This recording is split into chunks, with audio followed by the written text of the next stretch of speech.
She's 15 years old, a young girl from an orphanage that we visited there one afternoon.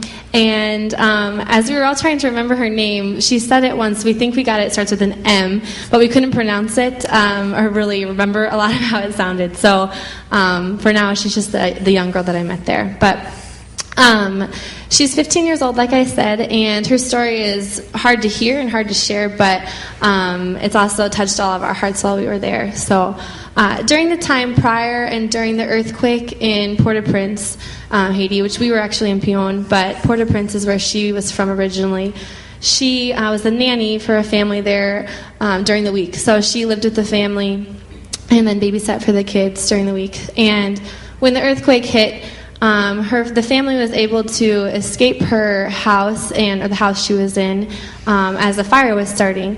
But once they had left the house, they realized that a baby was left inside.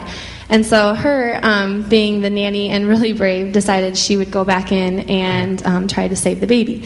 So as she did, she managed to save the baby, but she was coming out. Part of the house or something from the house was falling off because of the fire, and it ended up hitting her leg. And so it ended up that she needed to have her leg half of her leg cut off. So half of her right leg is cut off. And you can't see it in this picture. I don't know if we actually got one. But she has half of a leg. And as that happened, to add on to the pain that her body was experiencing, her family that she worked for and her own family basically abandoned her.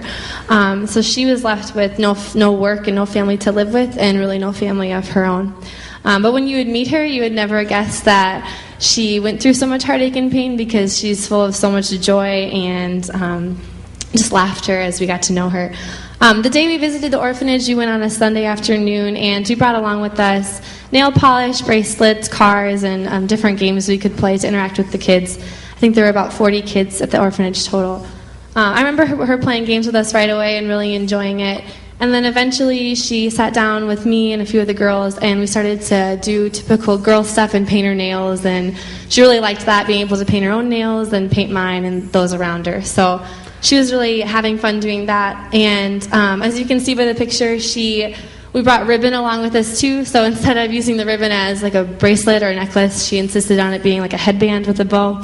And a lot of the girls followed after her as well to do that. But so that was another thing she liked to do. She also she laughed so much, and we took a lot of pictures together where she would insist on taking like a funny face picture, she would say, and we would look at them. I think we took like 10 total, and she would laugh so hard for like 10, 15 minutes as we just looked back at them. But she was so happy and just full of love that afternoon, and we didn't get to talk that much because of the communication barrier, language barrier, but instead we just laughed at pictures and painted nails and played games, just things that we both really like to enjoy.